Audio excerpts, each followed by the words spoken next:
Komið sælir áhorfendur góðir og velkomnir í þáttinn Svartar tungur. Ég einn af þessu sinni, Tryggvi Þór Herbertsson, sem vanur að vera hér með þáttinn með mér, í norður í landi, en þar mun fara prófkjör sjálfstæðismanna núna helgina. Og hann bað fyrir góðar kveðjur til ykkar áhorfenda og sagðist bera sig vel og binda mikla vonir við það verða leiðtogi sjálfstæðismanna í Norðausturkjördæmi eftir næstu helgi. En til þess að gera langa sögu stutta þá ákvað ég að taka þennan þátt sérstaklega til þess að ræða eitt mjög alvarlegt mál sem hefur verið mikið í umfjöllun upp á síðkastið og snýr að stöðu hjúkrunarfræðinga og þeirra uppsagna sem hafa borist, kjaramála hjúkrunarfræðinga og mál sem því tengjast. Ég fengi hérna til mín Elsu Björk Friðfinnsdóttur, formann félags hjúkrunarfræðinga. Vertu velkomin í þennan þátt sem verður alfarið tileinkaður þessu málefni. Takk fyrir það. Mér langaði svona bara rétt í upphafi áður en við förum onni þetta til þess að fá þig til þess að segja okkur aðeins hvað þessi mál nákvæmlega snúast, hver staða hjúkrunarfræðinga í dag, hverjar eru kröfurnar og hvað ber á milli. Hvort þú getur svona farið aðeins yfir það. Kannski bara rétt í byrjun að fá þakka þér fyrir að fá að koma í þáttinn vegna þess að mig undrar alltaf í aðdraganda kosninga hvað heilbrigðismál skuli ekki vera kosningamála því þetta auðvitað einna stærsti málaflokkur í fjárlögunum og þetta snertir okkur öll frá vöggu til grafar og öll þurfum við á þjónustu að halda eða eigum aðstandenda eða ástvin sem þarf á þjónustuna að halda. Þannig mér finnst alltaf jafn skrítið öll þessi ár og allan þennan tíma sem ég hef fylgst með stjórnmálum að heilbrigðismál skuli ekki vera kosningamál. Þannig að þakka þér fyrir að fá heilan þátt til að ræða það. Staðan í málunum svolítið snúin og kannski ef ég má hafa svolítinn formála til að útskýra hvernig þessi tenging og þó ekki tenging á milli uppsagnanna og þessara stofnanasamninga ef það í lagi aðeins að fara yfir stöðuna.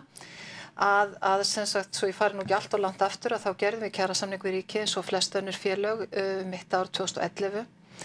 Hluti af því eru svokallaðir stofnanasamningar eða það svona nokkurs konar seinni hluti kjarasamninga og það gerum við inn á hver og einni stofnun og þannig að hjá okkur þetta yfir 100 stofnanir sem við þurfum að semja við þegar við höfum lokið þessum miðlægasamningi.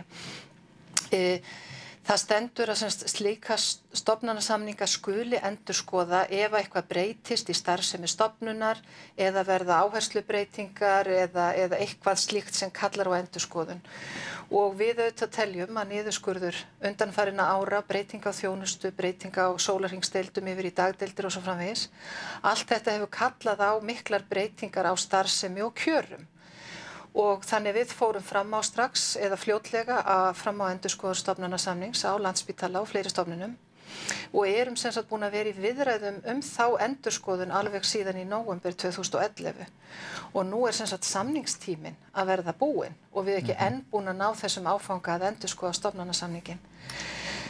Þannig að þegar eins og ég segi þegar ekkert farið að gerast í málunum og fólk orðið mjög langþreytt á álagi og að þeim finnst allt of lágum launum og við getum auðvitað sýnt fram á það með tölum að þá varð mælirinn fullur og ákveðin hópur einstaklinga tók þá ákvörðun að segja upp sínu kæra starfi. En hvað erum við að tala um þarna margar uppsagnir sem hafa borist? Það rúmlega 250 manns sem hafa sagt upp og munu þá hætta störfum 1. mars og svo bættust við 20 uppsagnir síðustu mánaðamót þannig að þeir munu þá hætta 1. apríl. Þannig að þetta upp undir 280 manns allt í allt sem að hafa sagt upp nú þegar. Og það gríðarlegu fjöldi fyrir hvað eru margir starfandi hjúkrunarfræðingar? Þetta 20% af heildarfjölda fyrir þess að starfa á Landspítala. En ef við förum aðeins yfir svona laun hjúkrunarfræðinga samanborið við aðra starfsstéttir, það er gríðarlegt álag sem á þessari starfsstétt og mikil ábyrgð sem fylgir þessu starfi. Getur aðeins svona gefið áhorfendum kannski innsýn inn í það hvað eru hjúkrunarfræðingar að tala hverjar eru kröfur hjúkrunarfræðinga meðan við aðra starfsstéttir og síðan kannski aðeins svona hver samanburður á launakjörum hjúkrunarfræðinga hér og til að mynda í Noregi, maður hefur talað töluvert það í fjölmiðlum. Samanburðurinn hér heima, við auðvitað við eins og allar aðra stéttir að við höfum auðvitað orðið vör við hrunið og tökum á okkur alla eða vinnum með stjórnvöldum og það hafa hjúkrunarfræðingar á Landspítala gert eins og annars staðar, unnið með stjórnvöldum og stjórnendum á Landspítala í þessum fjárhagsvanda sem þjóðin stendur í. Hins vegar höfum við séð það núna á samningstímanum bæði frá 2011 og frá 2008 þegar við sömdum þar á undan að aðrir hópar innan ríkisins, við erum ekki að bera okkur saman við almenna markaðinn, heldur innan ríkisins þá hafa aðrir hópar með sambærilega menntun eða jafnvel minni verið að fá meiri launahækkanir, semst hækkanir umfram þennan miðlæga kjarasamning meir en hjúkrunarfræðingar. Og það það sem að við erum að sækja núna, að við viljum að fyrst að það hægt á sumum stofnunum ríkisins að hækka laun umfram kjarasamninga, að þá segjum við þá á ekki að skilja heilbrigðiskerfið eftir eitt og sér og þess vegna höfum við talað um ráðuneytabundin launamun af því að launaskrið í öðrum ráðuneytum og öðrum stofnunum að það virðist ganga. Þannig við erum að kalla eftir þessum 10–14% launamun sem hefur myndast á milli okkar og ákveðina stétta sem við berum okkur saman við skipta á hagfræðinga, verkfræðinga, tæknifræðinga og fleiri slíka. Þannig að það eiginlega okkar svona grunnkrafa inn í stofnanasamningin. Varðandi Noreg að þá er bæði verulegu launamunur.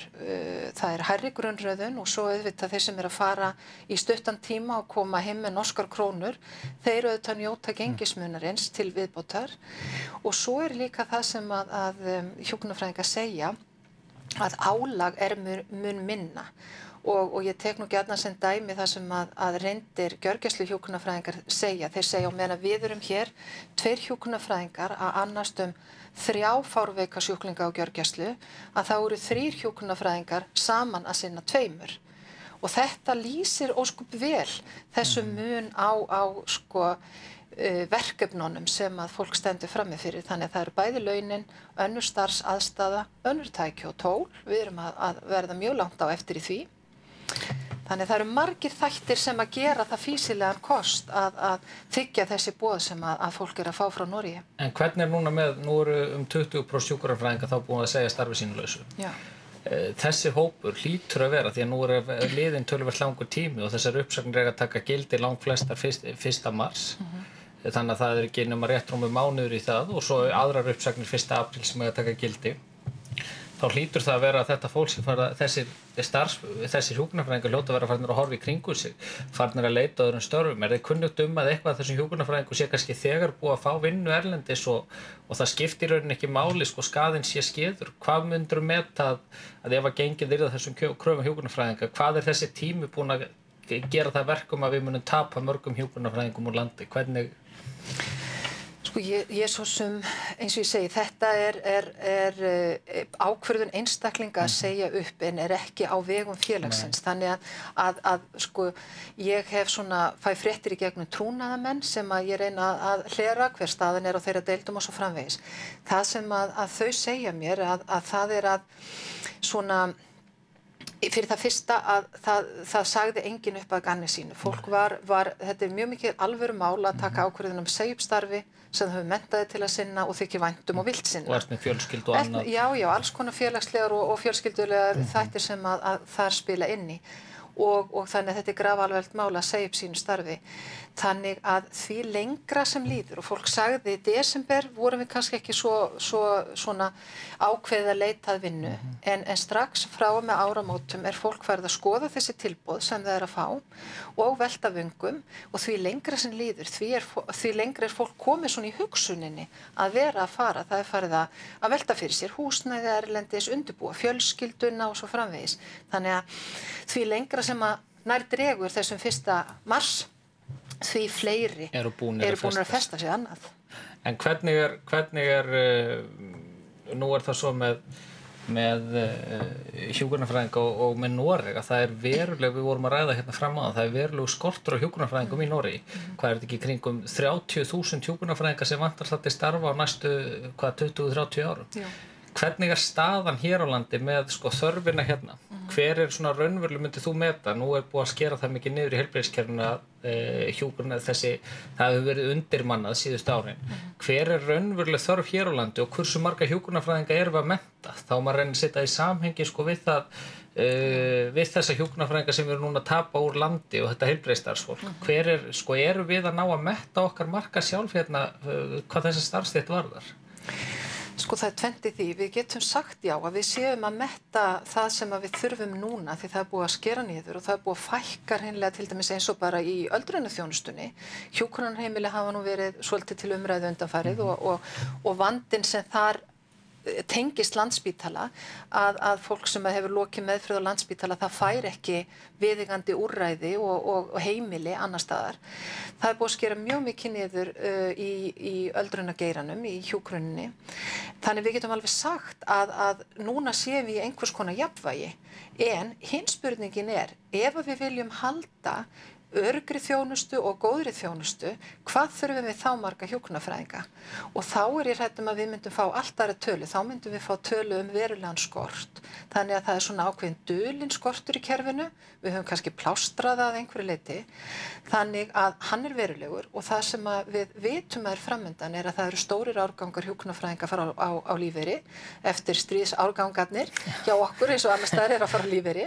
Þetta eru gríðarstórir hópar og það eru hreinlega færri að brautskrást núna úr námi á ári heldur en sá hópur sem fer á lífeyri.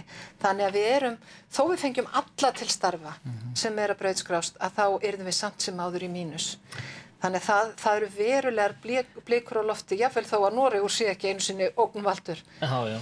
En að þið varst að tala að það væri margfalt meira álag á hjúkrunarfræðinga núna heldur en var bara fyrir 6-8 árum síðan. Þú varst að ræða hérna við mig fyrir viðtalið að veikindi heilbrigðisstarfsmanna væru að aukast og það væri einfaldlega vegna álags. Getur aðeins komið inn á það bara starf hjúkrunarfræðings, hvað í þessu fólkið og hvernig hefur álagið vaxið og hvernig þetta birtast bæði gagnvart þeim sem að þiggja þjónustuna og eins gagnvart þessu fólki sem að sinna þessu mikilvægu störfum? Já, álagið byggist ekki síst á því. Við erum búin að sjá lýsingar núna hjúkrunarfræðinga í fjölmiðlum sem að lýsa því að þeir komast ekki í mat og kaffi og við höfum mælingar rannsókn, vísindalega rannsókn sem sýnir það að hjúkrunarfræðingar eru truflaðir í sínu starfi á sirka 3 mínútna fresti og þá á ég við að viðkomandi kannski að taka til lyf og þá kemur einhver annar og spyr hann einhverju hluti og þá lítur þú upp úr því sem þú ert að gera og menn að sinna alvarlegum hlutum eins og að taka til lyf eða sinna fárveikum sjúklingi þannig að öll truflun hún eykur auðvitað hættuna á mistökum og öðru slíku. Þannig að það eitt sem að skapar álag.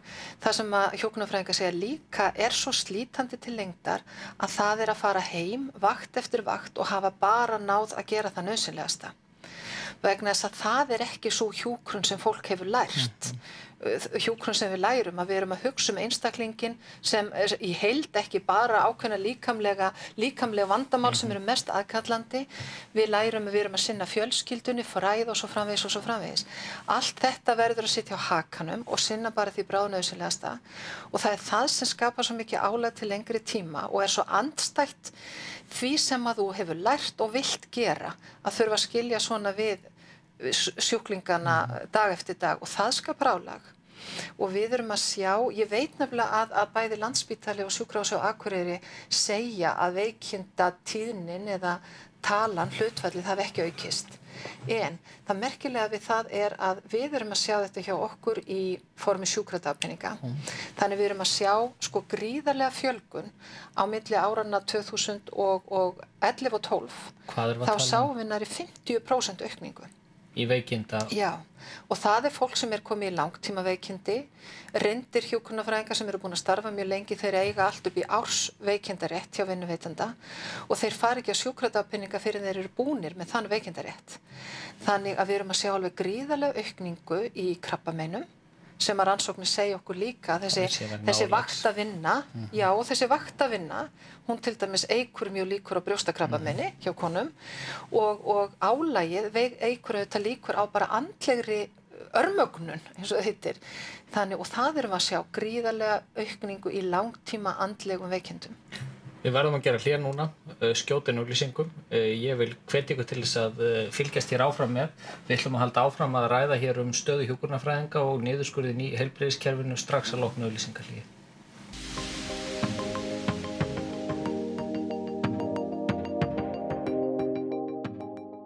Kramsi umboðssala Ármúla 44 mikið úrval af nýjum og notuðum vörum, húsgögnum, raftækjum, gjafavörum, úr- og skartgripum, opið virkadaga 12-19, laugadaga 12-18.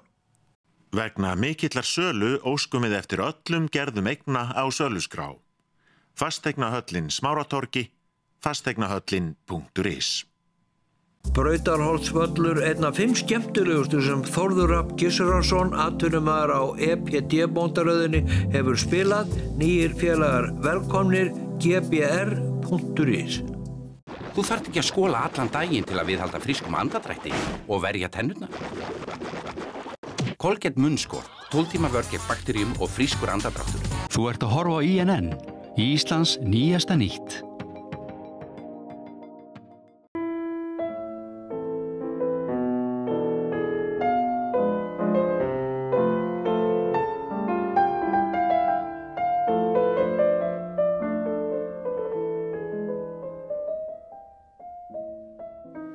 Já, komið sælir aftur áhorfendur góðir og velkomnir hér í þáttinn Svartar tungur. Við erum að ræða, gestur minn hér Elsa Björk Friðfinnsdóttir, formaður félags hjúkrunarfræðinga, og við erum að ræða niðurskurð í heilbrigðiskerfinu.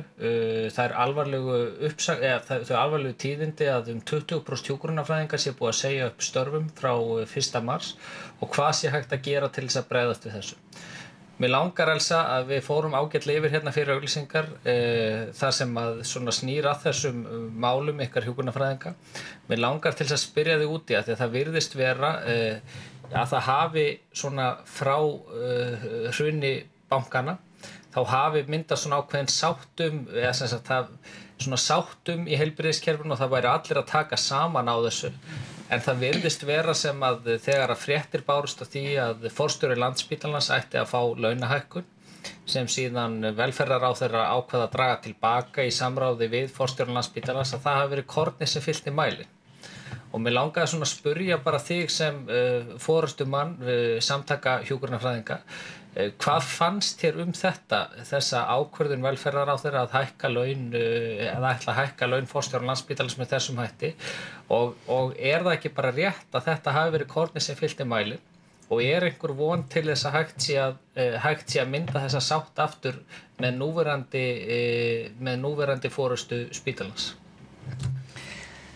Það er alveg rétt metið og að frá hruni að þá og forstjóri Landspítala má alveg eiga það að hann náði fólki mjög vel með sér í það að spara, skera niður, allir lögðust á eitt, það voru hugmyndabankar og alls konar, hvað ég segja svona, já, að starfsfólk var virkjað í þetta að skera niður, þannig að það náðist mjög mikil eining og ríkti traust á milli manna.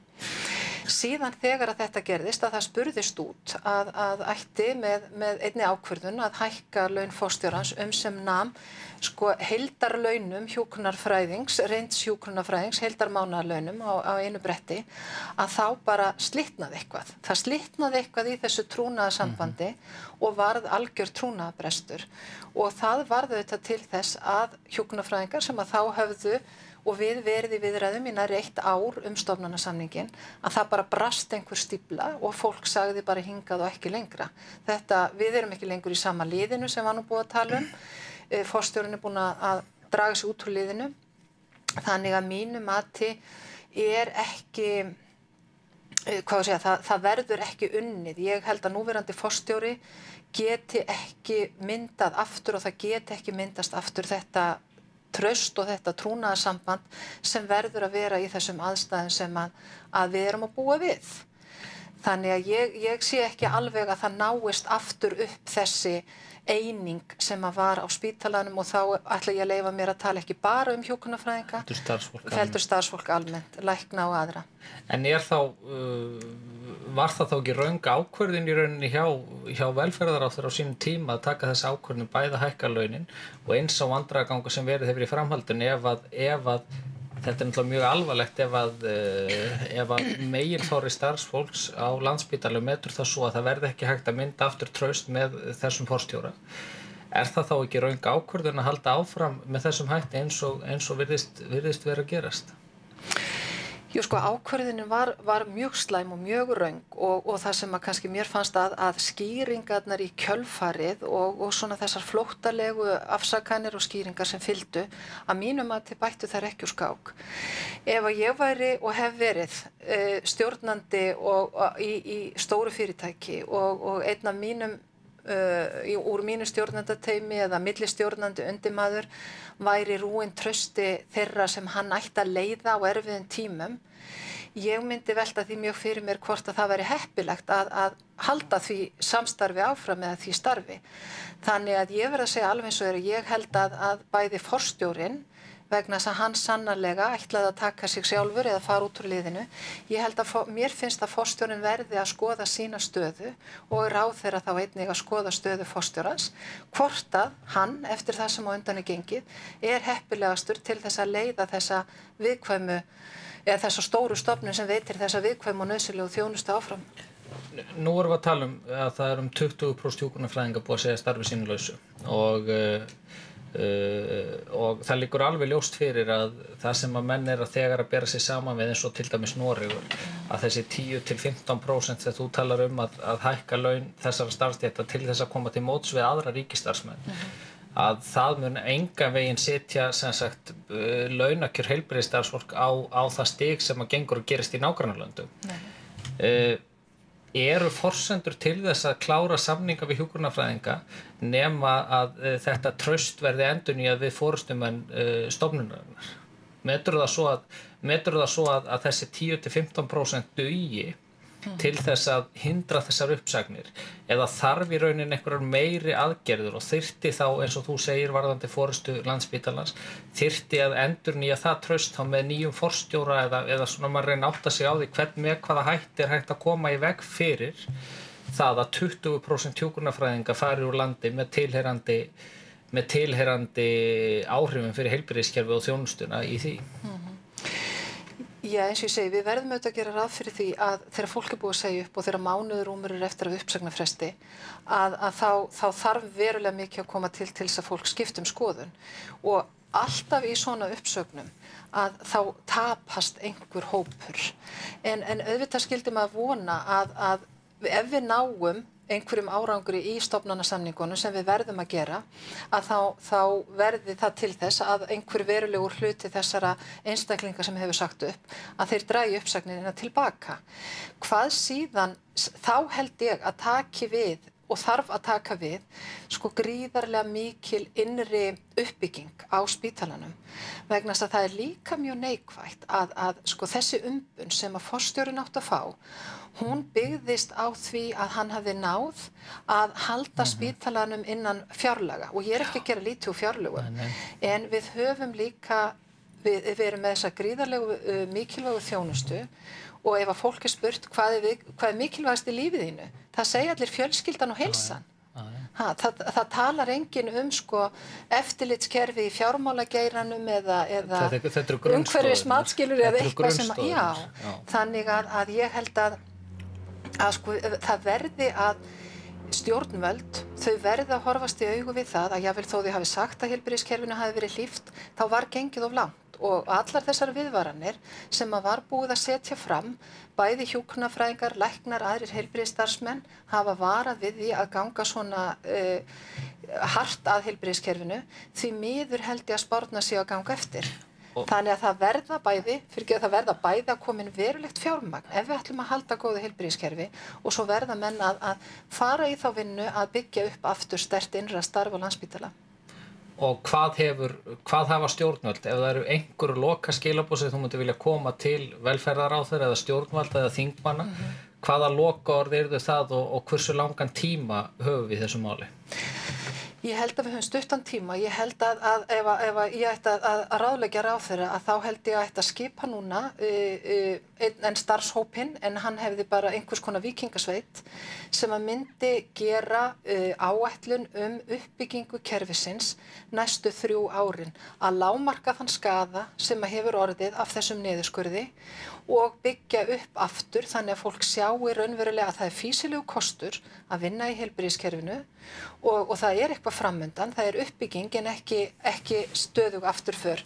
Þannig ég held að það verði að setja fram bæði svona skammtímaáætlanir, láta fjármagn í þennan málaflokk og það verður þá bara forgangsraða innan ríkisrekstrarins meira heldur en hefur verið gert, setja í þennan málaflokk sem við viljum öll að standi undir þeim kröfum sem við gerum til hans þegar að mest á reynir.